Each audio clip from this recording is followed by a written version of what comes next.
My name is Lisa Brennan. I'm 34 years old, and I'm a registered nurse.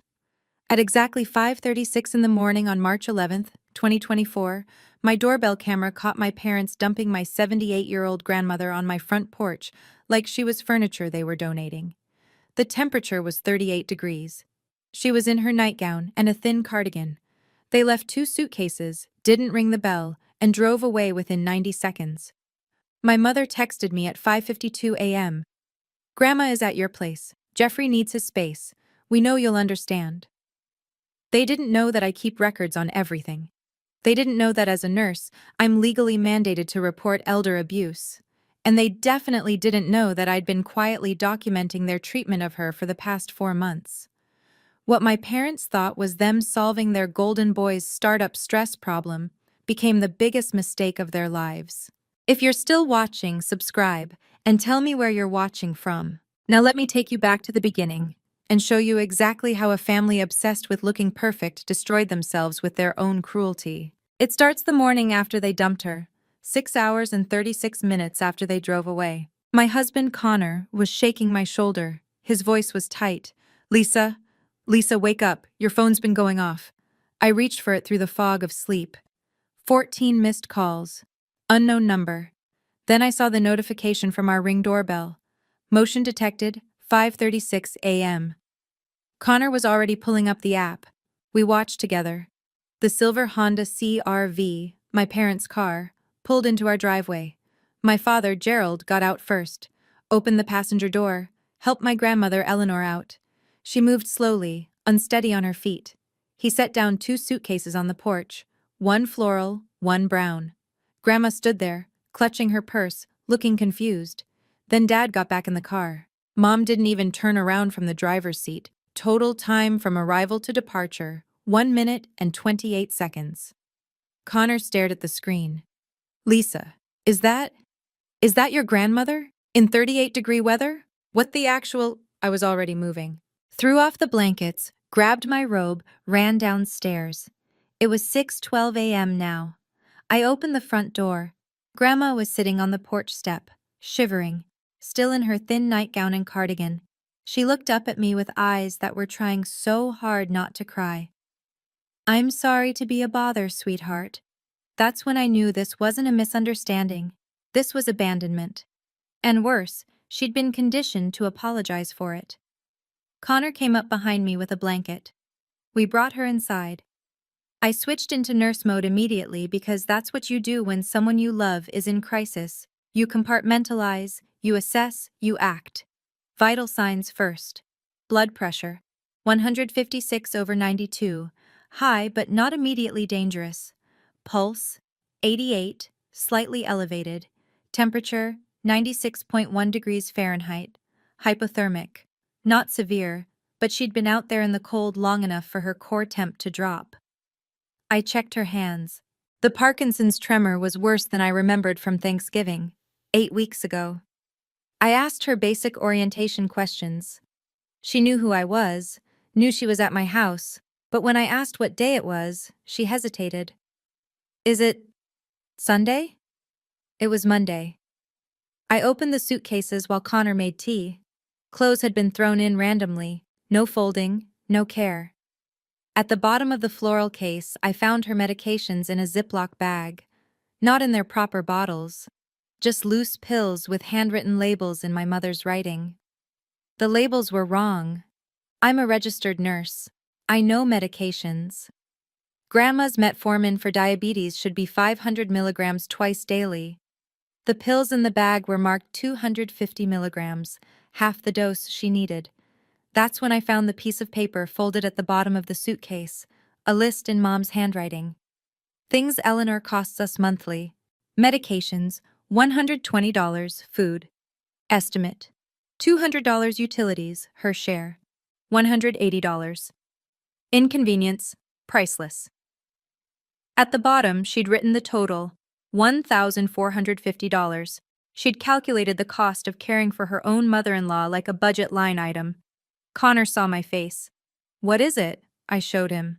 His jaw clenched. "I'm driving over there right now." "No." I kept my voice level. "We document first. Then we act." I walked to my laptop, saved the doorbell footage to 3 different cloud backups, emailed a copy to myself with the timestamp 6:45 a.m., March 11th, 2024. Screenshot my mother's text message. Started a new notebook. Medical assessment log. Eleanor Brennan. Connor photographed everything. The suitcases, the medication bags. Grandma wrapped in our blanket, still shivering even though our house was 71 degrees. My phone buzzed. Mom calling. I let it ring out. The voicemail notification appeared. I didn't listen yet. I was too busy building a timeline because I'd learned something in 7 years of working in a hospital. Documentation is everything. It's the difference between he said, she said, and here's what actually happened. And what actually happened was that my parents had just handed me everything I needed to destroy them. Here's what you need to understand about my family. We looked perfect from the outside. Gerald and Diane Brennan, married 36 years. Dad worked as a foreman at a manufacturing plant until he retired last year. Mom was a secretary at our church, First Community Bible.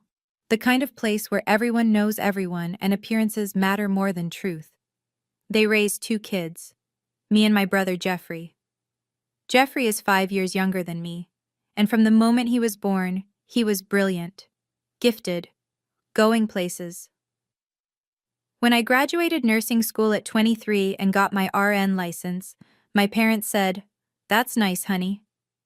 When Jeffrey dropped out of college junior year to start a tech company, they threw him a party and gave him $15,000 in seed money. That company failed within 8 months. Then he started another one. That failed too. Then a third. Each time, my parents bailed him out. "He's a visionary, Lisa," my mother told me 3 years ago at Christmas. "You just work for someone else. There's a difference." The difference, apparently, was that I paid my own bills and he didn't. Jeffrey is 29 now. He's never held a job for longer than 6 months, but he has confidence, he has charisma, and he has parents who believe that their son's potential is more important than reality. Which brings me to Grandma. Eleanor Brennan moved in with my parents 6 years ago after my grandfather died. She had money from Grandpa's life insurance and the sale of their house, about $120,000. Not a fortune, but enough for her to live comfortably in her final years. She was 72 then, healthy, independent. She moved in with Mom and Dad because they offered and because she wanted to be close to family. For the first few years, it was fine. Then things started to shift. Thanksgiving 2023, 4 months before the porch dump, I went to my parents' house for dinner. Grandma looked different, thinner. Her clothes were loose. As a nurse, I noticed these things. Weight loss in elderly patients is a red flag. I asked to check her medications. Mom got defensive immediately. "We handle it fine, Lisa. You don't need to come in here acting like we're incompetent." But I saw Grandma's room. It was next to Jeffrey's home office. The walls were thin. I could hear Jeffrey on the phone, some sales call where he was trying to sound important. He was loud, aggressive. Grandma flinched every time his voice peaked. I pulled her aside in the kitchen. "Are you okay here, Grandma?" Her eyes started to well up. Before she could answer, Mom walked in. "Lisa, stop interrogating her. She's fine."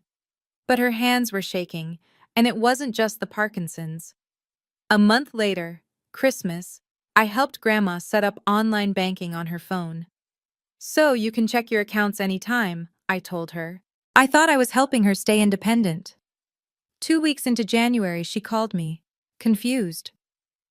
"Sweetheart, there's money going out of my account that I don't remember authorizing. Can you look?"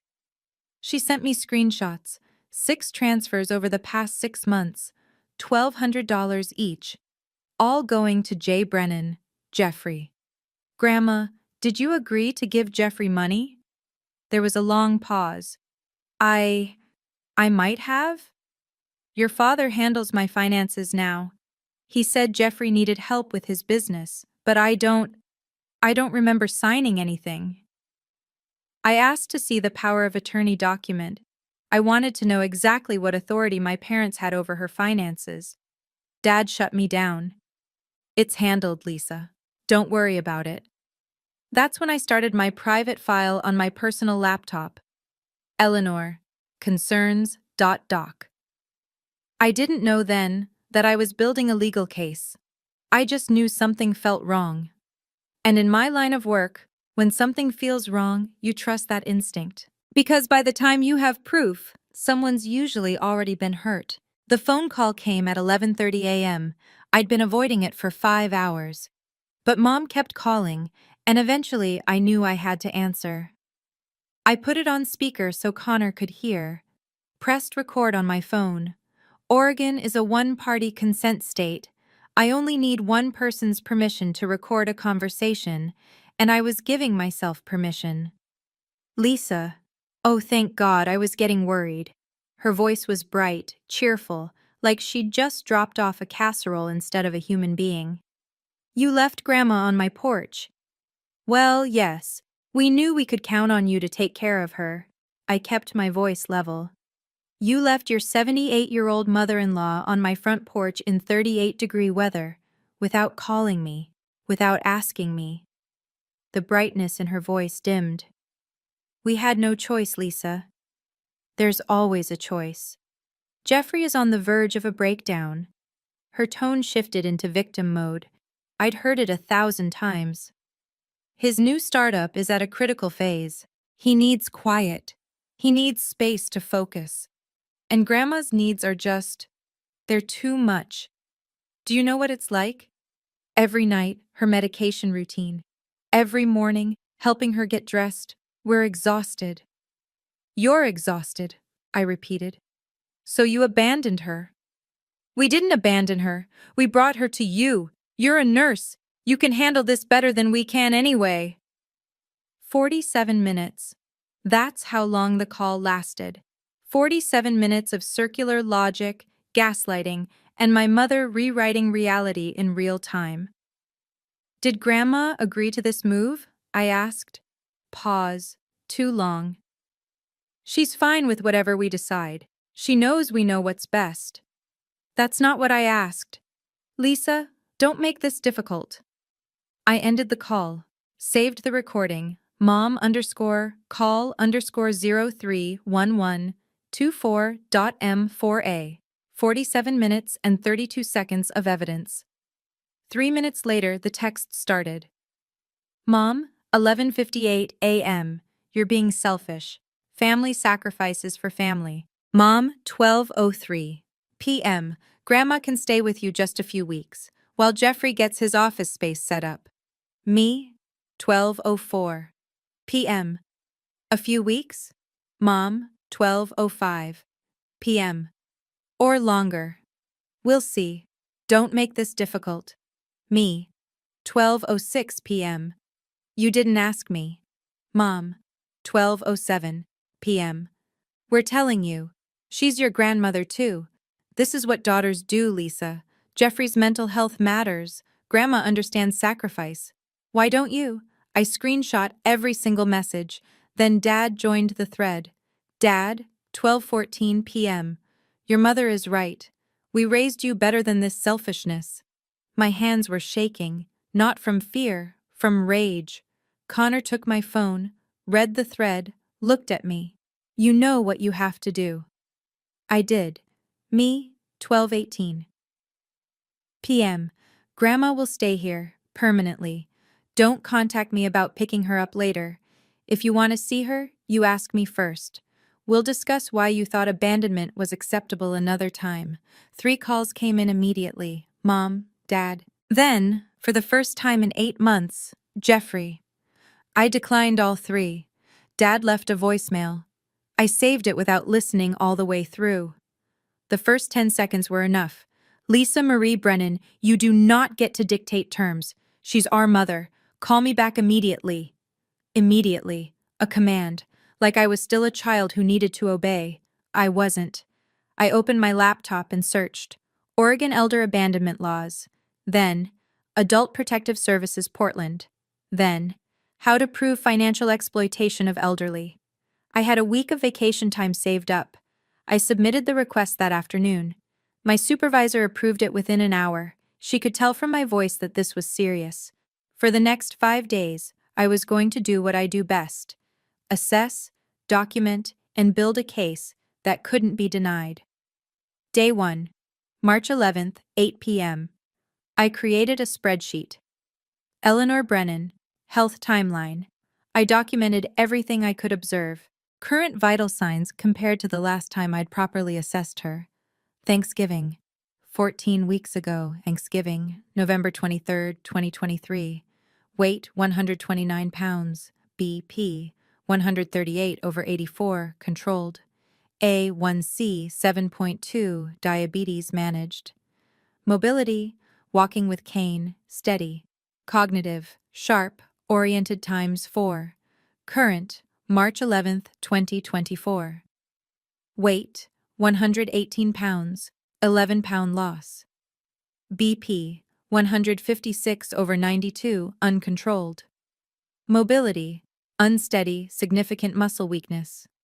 Cognitive, oriented times 3, confused about time/date, 11 pounds in 14 weeks. For a 78-year-old diabetic with Parkinson's, that's not just concerning, it's dangerous. Day 2.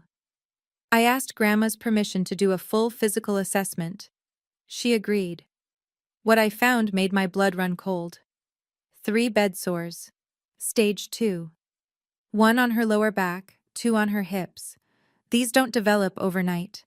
Stage 2 pressure ulcers take weeks of immobility and inadequate repositioning to form. Muscle atrophy in both legs, significant enough that I could measure it. Her calves were 15% smaller than they should be for someone her size. Fingernails overgrown, yellowed, thick. No one had been helping her with basic hygiene.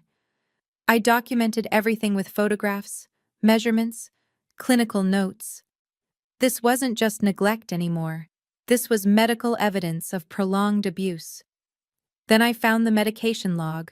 Stuffed in the bottom of her suitcase was a spiral notebook, my mother's handwriting, a log of Grandma's medications for the past 3 weeks, 9 entries marked, skipped, refused, 9 insulin doses, supposedly refused by the patient. I showed Grandma the notebook. Did you refuse your insulin these days? She looked confused. No, I always take my medicine. I never refuse. I circled the dates, asked her to tell me what she remembered about each one. January 28th. I remember asking for it. Diane said she'd bring it after dinner. I don't think she did. February 3rd. I don't remember that day at all. February 10th. Jeffrey was having people over. I stayed in my room. I don't think anyone checked on me. Patient did not refuse medication. Patient was denied medication. Day 3, I called Grandma's primary care physician, Dr. Raymond Peterson. I'd worked with him before. We'd both staffed health fairs at the hospital. He knew me as a professional. Dr. Peterson, I'm calling about my grandmother, Eleanor Brennan. I'm her granddaughter, but I'm also an RN, and I need to report some concerns. I kept it clinical, no accusations yet, just facts. He pulled up her chart while we talked. Lisa, I haven't seen Eleanor in 4 months. Her last 3 appointments were canceled. Canceled by whom? Let me check. The calls came from, it says here, family member. Stated the patient was refusing to come to appointments. My grandmother, who had never missed a doctor's appointment in her life, was supposedly refusing care. Dr. Peterson, I'm looking at Eleanor right now. She has stage 2 pressure ulcers, significant weight loss, and evidence of medication mismanagement. I don't believe she refused those appointments. Silence on the other end. Then, I'm going to make a note in her chart. This is concerning, Lisa. I'm documenting everything. I may need your records for a formal report. You'll have them. I hung up and opened a new document on my laptop. Evidence log, Eleanor Brennan. 14 pages, 23 photographic exhibits, a 6-month timeline mapping her health decline directly to the months living with my parents, 47 pieces of evidence cataloged and cross-referenced. I saved it as Eleanor_Brennan_neglect_evidence_final.pdf. Then I opened a new browser tab and typed, Adult Protective Services Oregon, How to File a Report. March 16th, 10:30 p.m. I stared at the PDF file for a long time. This wasn't a family argument anymore. This was a legal case. Tomorrow, I was crossing a line most people don't cross. I was reporting my own parents to the state. But I'm a nurse. I took an oath. And that oath doesn't have an exception clause for family. The bank statements told a story my parents didn't want anyone to read. I sat with Grandma on March 17th, 5 days after proper medication and 3 square meals a day. Her mind was already sharper. Funny how that works when you actually dose someone correctly. Grandma, can we look at your bank account together? I need to understand where your money went. Would that be okay? She nodded immediately. Please, I want to know everything. She logged in. I started downloading statements, 18 months worth. The pattern was obvious once you knew to look for it. Jeffrey Brennan, $1,200, repeated monthly, 6 times. That was the money Grandma had mentioned, $7,200 total. But there was more. A line item every month. Home care supplies, $850. I picked up my phone, called the medical supply company listed on the statement. Hi, I'm calling about account holder Eleanor Brennan. Can you tell me what supplies were purchased in the last year? The representative checked. I'm not showing any Eleanor Brennan in our system. Can you search by the account number? I read it off the statement. That account was closed in 2019. Fake charges. $5,100 over 6 months, billed to a defunct account, somehow showing up on Grandma's statements anyway. Then I found the big one. December 15th, 2023. Withdrawal. $8,500. Memo. E. Brennan gift to Jeffrey. Business investment. I turned to Grandma, kept my voice gentle. Do you remember giving Jeffrey $8,500 in December? Her face crumpled. I remember signing something. Gerald said it was for my care. He said I was agreeing to... I don't know. He had so many papers.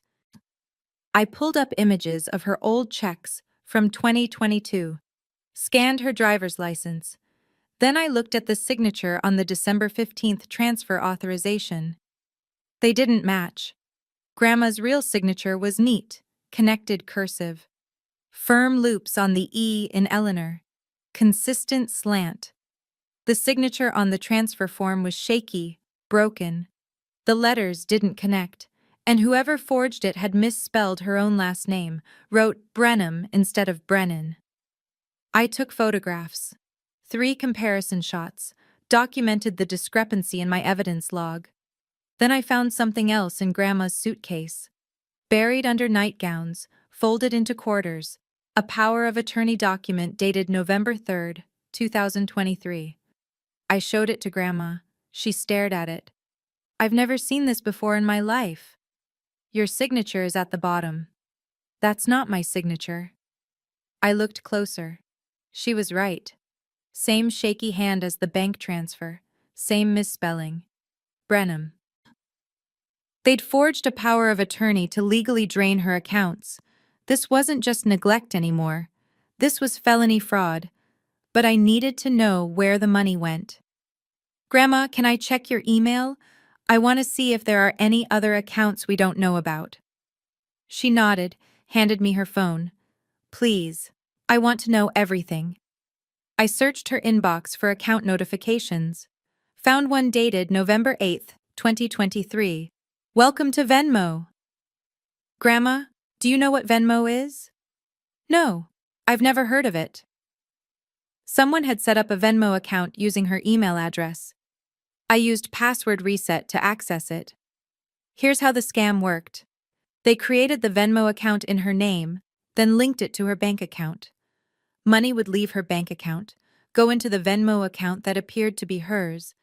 Then Jeffrey would transfer it out to himself. On paper, it looked like Grandma was voluntarily sending money to Jeffrey via Venmo. But she didn't even know what Venmo was. Transaction history loaded, November through February. 6 transfers of $1,200 each to jbrennan_CEO. Then, like clockwork, Jeffrey would immediately transfer it out. $600 to DraftKings, gambling. $400 to Coinbase Wallet, cryptocurrency. $200 to rent payment _Gerald Diane. He was taking Grandma's money and using $600 of it every month to pay my parents' rent. They weren't just enabling him, they were getting a cut. I clicked on Jeffrey's Venmo profile. Bio: entrepreneur, crypto investor, future Forbes 30 under 30. His last post was from March 10th. One day before the porch dump, a photo of new sneakers. Caption: treat yourself. The price tag was visible in the reflection of the mirror, $385. He spent $385 on shoes while my grandmother was being underfed and undermedicated. I saved everything: screenshots, PDFs, transaction logs. Then I did the math.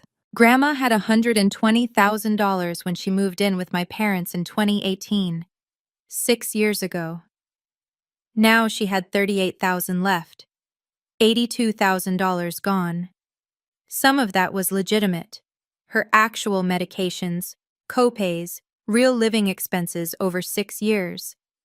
But I could prove that at least $22,500 was fraud. Jeffrey's Venmo transfers, $7,200.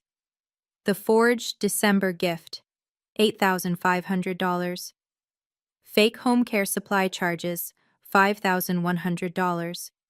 Other suspicious withdrawals I'd flagged, $1,700, and that was just what I could document from 18 months of bank statements.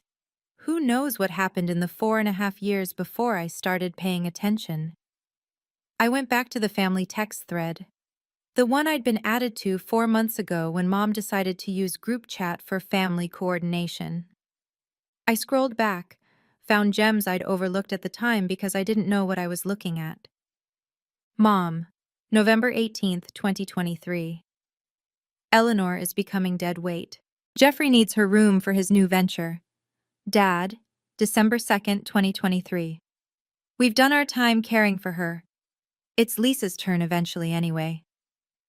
Jeffrey, January 25th, 2024. Can you tell Grandma to be quieter in the mornings? I have investor calls at 9. Mom, February 14th, 2024. Maybe we should look into nursing homes. Oh wait, Eleanor's money is depleted. Never mind. Dad, March 10th, 2024, 11:52 p.m. Tomorrow morning, early, before Lisa wakes up. 23 incriminating texts, saved, backed up, cross-referenced with bank transactions and medical timeline. Receipt after receipt after receipt, stacking up like bricks in a wall they'd built themselves. My phone buzzed. Mom, it's been a week, Lisa. We'd like to visit Grandma this Sunday. 2 p.m. See you then. Not a question. A demand. I didn't respond. Instead, I opened one more browser tab. Adult Protective Services Oregon. Report elder abuse. It was time to make it official. March 18th, 9:15 a.m. I dialed the number, 1-855-5037-233. A woman answered, Adult Protective Services intake line, how can I help you? I need to report elder abuse and financial exploitation. Are you the alleged victim? No, I'm the granddaughter, but I'm also a registered nurse, which makes me a mandatory reporter. Her tone shifted. Professional, focused. I'm going to need to gather some information. This call may take 30 to 40 minutes. I have time.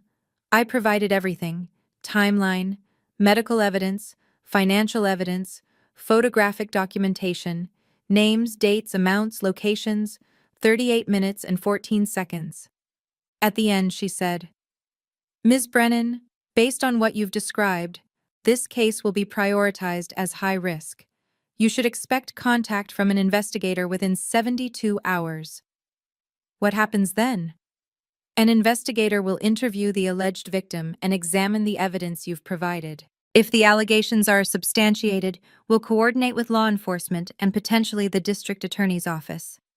This could become a criminal case? Yes. What you've described, particularly the financial exploitation and forged documents, may constitute criminal elder abuse under Oregon Revised Statutes 124.100. She gave me a case number, 2024-OR-8831. One more thing, Ms. Brennan. Do not alert the alleged perpetrators that a report has been filed. It could compromise the investigation. Understood. I hung up, wrote down the case number, filed it in my evidence folder. Then I sat very still for a minute, because I'd just done something irreversible. I'd reported my own parents to the state, and part of me, the part that was raised to believe family loyalty mattered more than anything, felt like I'd betrayed them. But the nurse in me, the part that had seen what happens when abuse goes unreported, knew I'd done exactly what I was trained to do. Protect the patient, even when the patient is family, even when the abusers are family too. 68 hours later, there was a knock on my door. March 20th, 10 a.m. The woman on my porch was in her mid-40s, business casual, with a badge clipped to her belt. Lisa Brennan? I'm Janet Kowalski, Adult Protective Services. I let her in, introduced her to Grandma, who was sitting in the living room doing a crossword puzzle. Connor had taken the day off work to be present as a witness. Janet spent 90 minutes interviewing Grandma. I stayed in the room as emotional support, but I didn't speak unless asked. Eleanor, can you tell me about the morning of March 11th? Grandma's voice was quiet. I woke up around 5. Diane, that's my daughter-in-law. She came into my room, said, "Get dressed, we're going to Lisa's." I thought we were going for a visit, for the day. Did you know you were moving out? No. I didn't know until we got there and Gerald left my suitcases. Then they drove away, and I realized they weren't coming back. How did that make you feel? Grandma's eyes filled. Like I was trash they were throwing out. She cried 4 times during the interview. Each time Janet waited patiently, handed her tissues, and gently asked if she needed a break. Did you ever give Jeffrey Brennan permission to access your bank accounts? I don't. I remember Gerald saying Jeffrey needed help, but I don't remember saying yes. I remember signing things Gerald put in front of me. He said they were for my medical care. Did you understand what you were signing? No. Janet photographed the bed sores that were now healing, took Grandma's vitals again, made notes in her tablet. Before she left, she pulled out the power of attorney document from my evidence packet. She examined it under a magnifying glass, studied the signature, looked at me. This is fraudulent. I'm going to need our forensic document analyst to examine this. Ms. Brennan, this investigation has just escalated to potential felony level. 2 days later, another visitor. Dr. Helen Chu, geriatric specialist, 30 years in elder care, expert witness in 65 elder abuse cases. She conducted a full medical assessment of Grandma, 4 hours of examination, cognitive testing, reviewing medical records. Her report was 14 pages long. I got a copy. Key excerpts. Patient exhibits clear signs of prolonged neglect. The bed sores are consistent with 6 to 8 weeks of immobility and inadequate repositioning. This meets the clinical definition of criminal neglect. Medication mismanagement appears deliberate. The pattern of underdosing, combined with documented weight loss and missed medical appointments, suggests systematic deprivation of care to reduce costs. Cognitive assessment shows patient is competent. Score, 28 out of 30. Patient has capacity to make her own decisions. Any documents signed without full explanation or under coercion are voidable. In my professional opinion, Eleanor Brennan was being systematically abused by family members to fund other financial priorities while maintaining minimal care standards. This is one of the more clear-cut cases of coordinated elder abuse I have evaluated. March 25th, I received a certified letter. Adult Protective Services, case number 2, 024-OR-8831. Findings: substantiated. 3 allegations investigated. 3 substantiated. Neglect: substantiated. Financial exploitation: substantiated. Abandonment: substantiated. Recommended actions: 1. Referral to Multnomah County District Attorney, Elder Abuse Unit 2. Emergency Protective Order 3. Support for Guardianship Petition. Lisa Brennan, Petitioner. The letter was 5 pages. Official. Unambiguous. My parents had been formally found guilty of elder abuse by the state of Oregon. That evening at 6:45 p.m., my doorbell rang. I checked the camera. Mom and Dad. On my porch, Dad was holding a folder. They'd come to talk about Grandma's will. I didn't open the door right away. I set my phone to record audio. Oregon's one-party consent law meant I could legally record any conversation I was part of. Then I let them in. Connor stood behind me. Silent. Witness. Dad didn't waste time. We need to discuss Eleanor's estate planning. No, we don't. Mom's face was red and tear-streaked. She'd been crying on the drive over. Lisa, please. We need to be reasonable here. Reasonable? I kept my voice flat. You abandoned her on my porch. I'm not sure you know what that word means. Dad opened his folder. Legal paperwork. We've consulted an attorney. Eleanor needs to update her will. Given Jeffrey's business needs and our years of care, Grandma's estate is no longer your concern. Mom's face went pale. Excuse me? Adult Protective Services investigated. All 3 allegations were substantiated. You're both named as perpetrators of elder abuse. The room went silent. Then Dad exploded. You reported us to the government? I reported elder abuse. The government agreed with me. This is insane. Mom's voice pitched higher. We gave her a home. You gave her bed sores and stole her money. We didn't steal anything. Those were gifts. She agreed. I pulled out my phone, read from my notes. Eleanor Brennan has Parkinson's disease and diabetes. You under-medicated her to save $40 a month. You falsified medication logs. You forged her signature on financial documents. Misspelled her name while doing it, by the way. Her consent wasn't just coerced. It was fabricated. Dad's face turned red. You have no idea what you're talking about. I'm a registered nurse. Medical documentation is literally my job. Mom started crying again, full-body sobs. This will destroy us, Lisa. Our reputation at church, Gerald's retirement position at the school district. Jeffrey's already struggling. If this gets out, his whole future.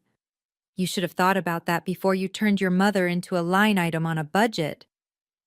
We were desperate, Mom's voice cracked. Jeffrey's creditors were calling. He owed people money, dangerous people. We were trying to protect him. So you sacrificed Grandma to do it. 23 minutes. That's how long they stayed.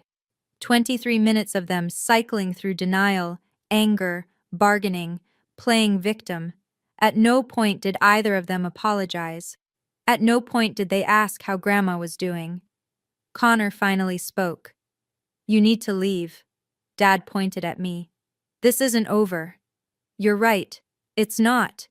You're both receiving a cease and desist letter from my attorney. Stay away from Grandma. Stay away from my house. Mom wailed. Actually wailed. Please, Lisa. Please, your father could lose his job. I could lose my position at church. Everyone will know. Good, I said. They should know who you really are. I closed the door, locked it. Mom cried on my porch for 22 minutes straight. I know because the doorbell camera time-stamped every minute. Eventually, Dad dragged her back to the car. That night, I wrote in my journal. It's something I'd started doing to process everything.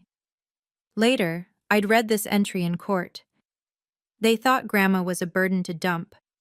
They thought I'd be too weak, too nice, too conditioned by years of family comes first to fight back. They forgot I'm a nurse. I deal with life and death every day. I deal with people who lie about symptoms, who hide abuse, who put appearances over reality. I'm trained to see through bullshit and document what's real. They made Grandma a transaction. I made her a priority. They made calculations. I made records. They thought family meant silence. I learned family means protection, even when it's protecting someone from their own family. 3 days later, my attorney called with news. Attorney Olivia Bradford came recommended by APS. 15 years in elder law. She'd seen everything. She reviewed my evidence on March 28th. Took her 40 minutes. When she looked up, she was smiling. Lisa, you've done my job for me. This is airtight. We discussed strategy. 4 legal actions. 1. Emergency guardianship. Lisa as legal guardian, removing parents' authority. 2.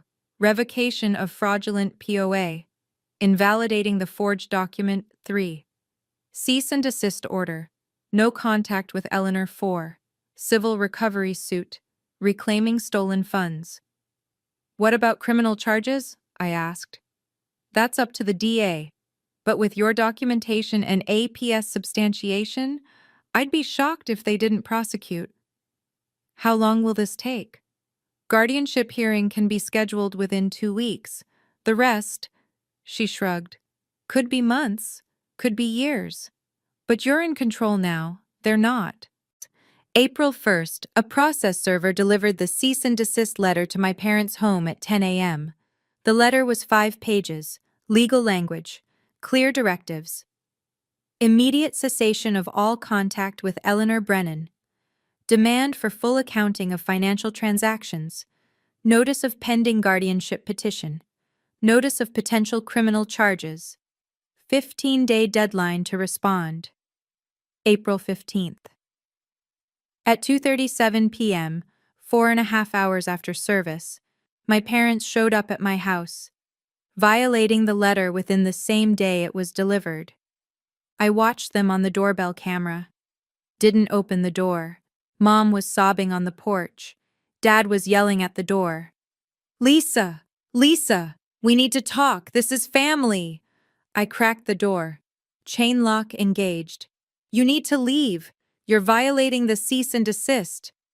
We don't care about the damn letter. Dad's face was purple. You can't do this to us. I didn't do anything to you. I protected Grandma. We're her family. You lost that right when you dosed her with half her medications to save money. Dad pulled out his checkbook. Actually pulled it out. Pen in hand.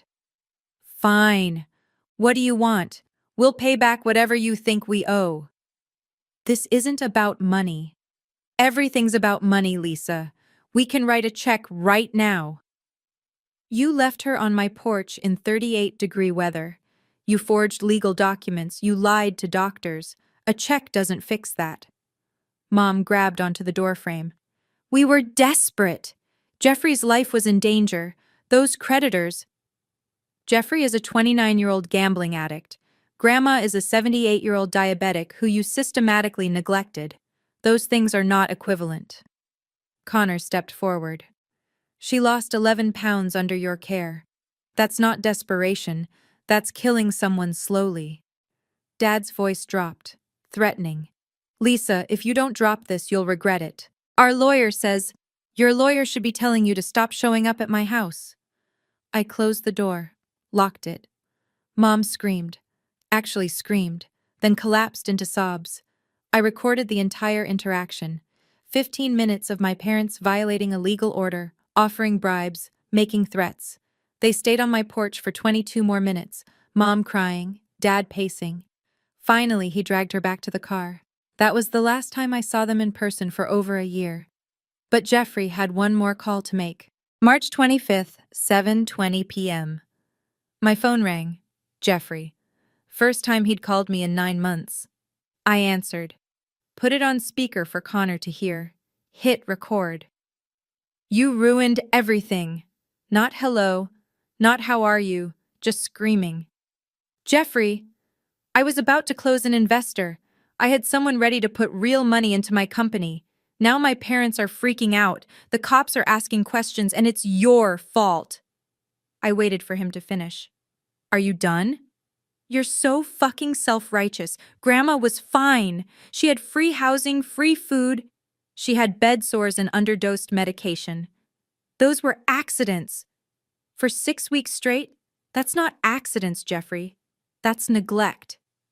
You always thought you were better than me. No, I just thought I should take care of people instead of using them.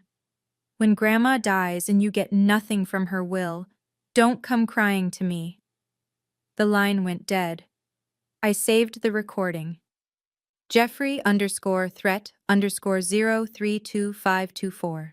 M4, 11 minutes and 38 seconds of him admitting there was an investor, motive for needing Grandma's money, blaming everyone but himself, and threatening me about inheritance. 3 days later, Olivia called. Lisa, I found something. Eleanor's will from 2017. That's the last legally valid version. It was never updated. And? You're the primary beneficiary. 80% of the estate goes to you. I sat down. What? Jeffrey gets 20%. You get the rest. There's even a reasoning clause. I leave the majority to my granddaughter Lisa, who has shown consistent care and devotion. She will use these resources wisely and with kindness. My parents knew about this? Oh, they knew. I found emails between your father and 3 different estate attorneys over the past 2 years. He was trying to find someone who would help him get Eleanor to change it. That's why they set up the fraudulent power of attorney. Exactly. They couldn't get her to change the will, so they decided to drain the accounts before she died. They were stealing an inheritance that was never theirs to begin with. I felt sick. Olivia, I don't want the money. What? I didn't do this for money. I did it to protect her. Lisa, I want to set up a trust for Grandma's care. And when she's gone, whatever's left goes to charity. Silence on the other end. Then, you're serious. Completely. That's extraordinary. Most families would fight over this. I'm not most families. April 10th, with Grandma's full consent and understanding, we created the Eleanor Brennan Irrevocable Elder Care Trust. All $38,000 of her remaining assets placed in trust. Lisa as trustee, not beneficiary. Funds used exclusively for Grandma's medical care, housing, and quality of life. Upon her death, anything left would be donated to the Oregon Elder Abuse Prevention Coalition. Gerald, Diane, and Jeffrey Brennan were explicitly barred from making any claim against the trust, now or in the future. The court approved it. Case number CV-2024-09183. Olivia also filed for a permanent restraining order. Hearing set for April 25th. Multnomah County Courthouse. April 25th, 9 a.m. Judge Patricia Morrison presiding. 18 years on the bench. Family court specialist. My parents were required to attend. Jeffrey, too. They sat on one side of the courtroom. I sat on the other with Grandma, her choice to attend, and Connor. Judge Morrison reviewed the case file for 7 minutes in silence. Then she looked up. I've read the APS report, Dr. Chu's medical assessment, the financial evidence, the recordings. She looked at my parents. I've also read your response brief. Would you like to add anything before I rule? Dad's attorney stood. Your Honor, my clients acknowledge there were miscommunications regarding Eleanor's care. However, they maintain they acted in what they believe to be her best interests. Miscommunications, Judge Morrison repeated. The word hung in the air like something rotten. She looked at my father. Mr. Brennan, you have a registered nurse for a daughter. Did you at any point consult with her about your mother's medical care? We handled it ourselves. You handled it by underdosing a diabetic to save $40 per month. You handled it by allowing bed sores to develop over 6 to 8 weeks. You handled it by forging her signature on financial documents. Dad said nothing. Judge Morrison turned to my mother. Mrs. Brennan, you work at a church. Do you understand what the term bearing false witness means? Mom's voice was barely audible. Yes, Your Honor. You falsified medication logs, claiming Eleanor refused care when, in fact, you denied her care. That's bearing false witness, in case you needed a theological framing for your legal fraud. Then the judge turned to Jeffrey. Mr. Brennan, what do you do for a living?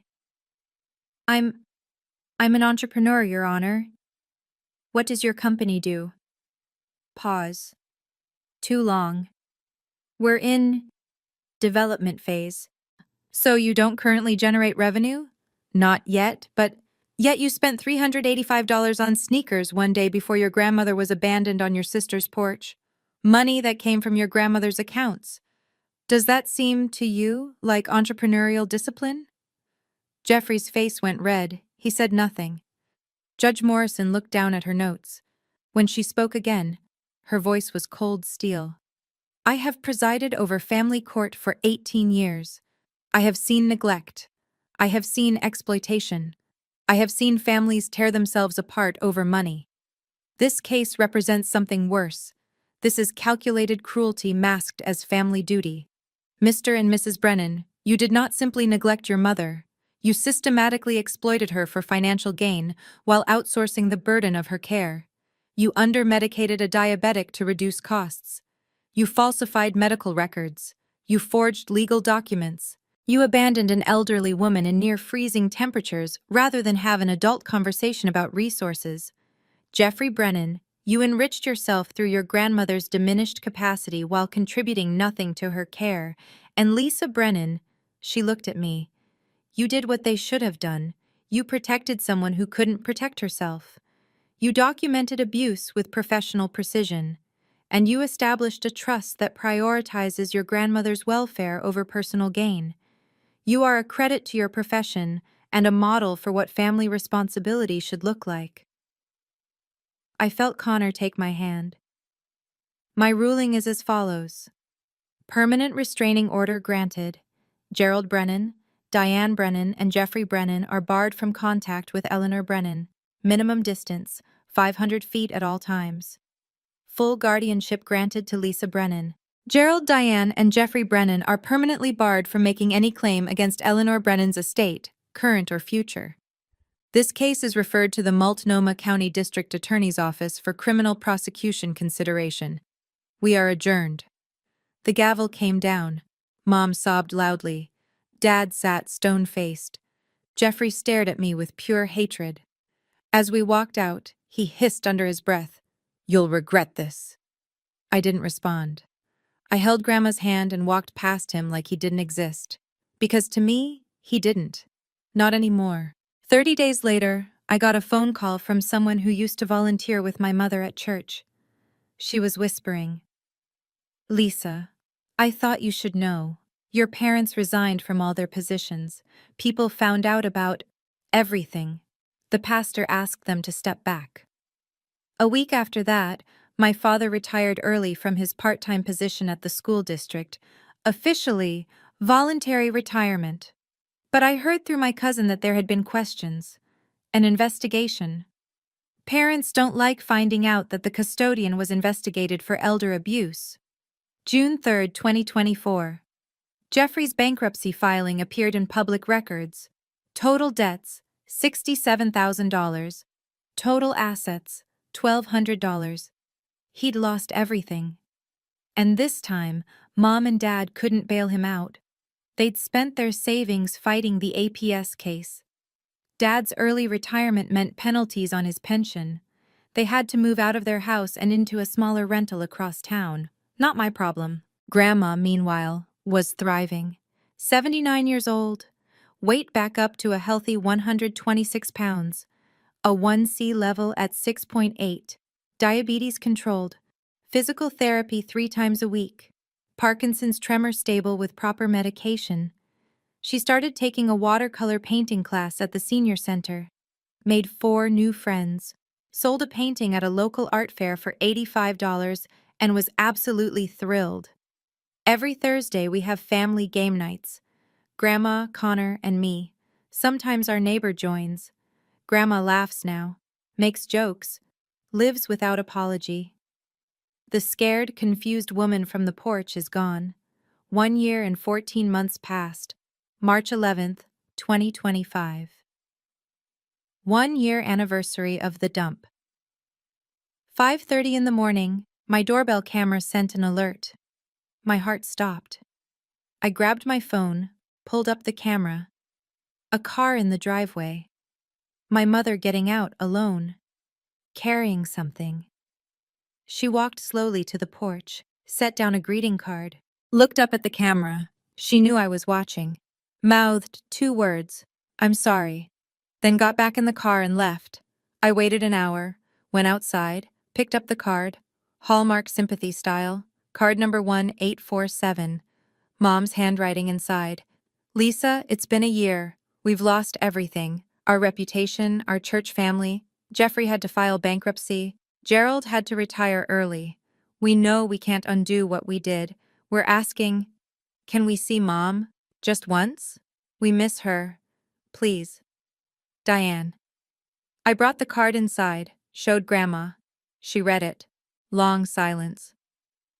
"What do you think I should do, sweetheart?" I sat next to her. "What do you want to do?" She looked at the card again. "They miss me now. When I had money, when I was useful, they wanted me gone. Now that I'm thriving without them, they want back in." She handed the card back to me. "What does that tell you about why they're really here?" I called Olivia. "Is there any legal reason my parents would suddenly want contact with Grandma?" She did some digging. Turns out Jeffrey's creditors had finally gone after the co-signers on his loans, Gerald and Diane. They were facing a $34,000 judgment. Their retirement savings, already depleted from legal fees, couldn't cover it. My cousin texted me a week later. "Hey, weird question. Your mom called my mom asking if Grandma has come into any money lately, or if Lisa's hiding assets.